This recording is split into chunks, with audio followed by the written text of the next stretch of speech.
Good afternoon, and thank you so much for joining me for this WNCT Now digital news update. I'm Emily Severidge, live in our digital studio. Local, state, and federal officers are searching for a Lenoir County man believed to have shot at least 2 people, including a sheriff's deputy.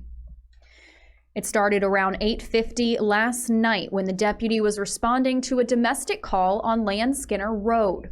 Investigators say 30-year-old Robert Strother shot the deputy in the neck with an assault-style rifle. They thought Strother was inside a building in the area and surrounded the property. Deputies say Strother made it to a nearby property earlier this morning and shot a man and stole his truck. Late this morning, they found that truck, but not Strother. 9 on Your Side's Madeline Ashley is in LaGrange now to tell us what is the latest development on this search.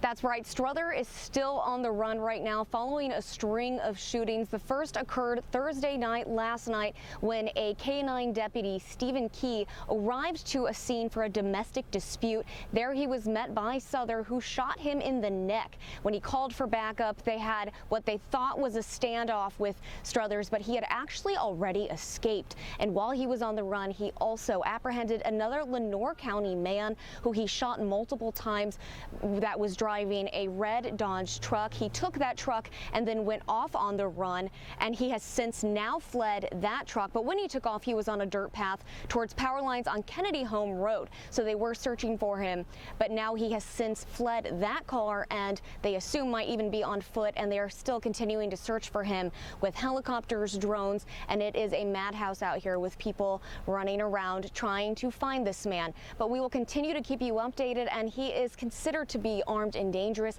Now, we do know that the deputy has since been released from UNC Lenoir Healthcare, and the man that had been shot in the truck is still unknown. We don't know the name, the location of the hospital, or his condition, but we will continue to keep you updated. Back to you. Thanks, Madeline. Like she said, the deputies are considering this man armed and dangerous. They're not sure where he is, so they are warning people in the LaGrange, Lenoir area to be careful, and if they spot him, call 911 immediately. He is dangerous. All right, moving on to some weather for the weekend. We had a pretty chilly week, but we can expect some warmer weather this weekend. First Alert meteorologist Alex Wassilenko has that forecast for us. TGIF and happy Bowtie Friday, everybody. I'm your First Alert meteorologist, Alex Wassilenko. It was a cold start to the morning in the east, but we are warming up nicely under the influence of high pressure, sunny skies, dry conditions, and some light southwesterly winds. So southwesterly winds and sunny skies will make for the ultimate duo, producing warm temperatures this afternoon in the upper 60s and low 70s. By the overnight period, skies remain clear with just a few fair weather clouds along the coast. We will bottom out as we head into early Saturday morning in the 40s and low 50s, but from there it's going to be really easy to get back into the upper 60s and low 70s through the first half of the weekend as sunshine reigns supreme. But there are changes to talk about in your local forecast after the weekend is through. Do be sure to track all those changes by downloading the free First Alert weather app. Your 7-day inland forecast calling for a big warm-up, considering the last couple of days were cold in the 40s and 50s. 60s and 70s certainly sound nice heading into the weekend. Our next weather maker, though, will arrive as we head into Monday. A cold front is slated to move in with some isolated showers. We will experience a brief cool down and a break in the action on Tuesday. Then a larger cold front will arrive just before Thanksgiving Day. Wednesday is going to be more of a soggy day along the coast and through interior parts of ENC, with scattered showers looking likely, but how timely we clear out just for that Thanksgiving forecast. Make it a fantastic rest of your Friday and a wonderful weekend. I'm your First Alert meteorologist, Alex Wassilenko. Stay with us, and we'll be right back with some more news after this short break. WNCT 9 on Your Side has a new feature, the WNCT Podcast Network. Stay up to date on the latest political topics by subscribing to What the Politics, and get your latest sports information by listening in to WNCT 9 on Your Side Sports Talk.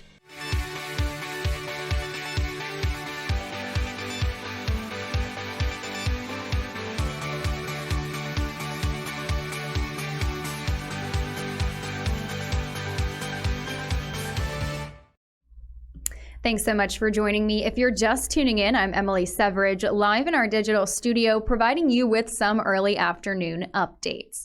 WNCT is bringing you live streamed updates every Monday through Friday at 1:30 p.m. and 4 o'clock p.m. to bring you the latest and up-to-date news before our nightly newscast. Today, we are wishing President-elect Joe Biden a very, very happy birthday. This is his 78th birthday, coming exactly 2 months before he takes office. Biden will be the oldest president in U.S. history, surpassing Ronald Reagan, who left the White House when he was just 77 years old and 349 days old.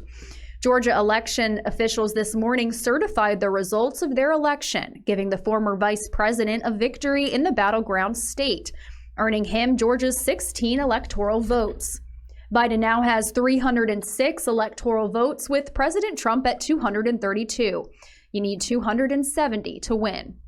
Biden and Vice President-elect Kamala Harris plan to meet today with House Speaker Nancy Pelosi and Senate Democrat leader Chuck Schumer in Delaware.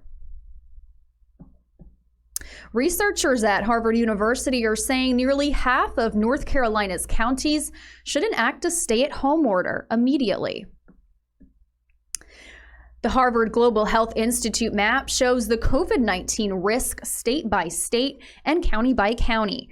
States with more than 25 cases per 100,000 people are listed in that red zone, a category that researchers say requires immediate lockdown.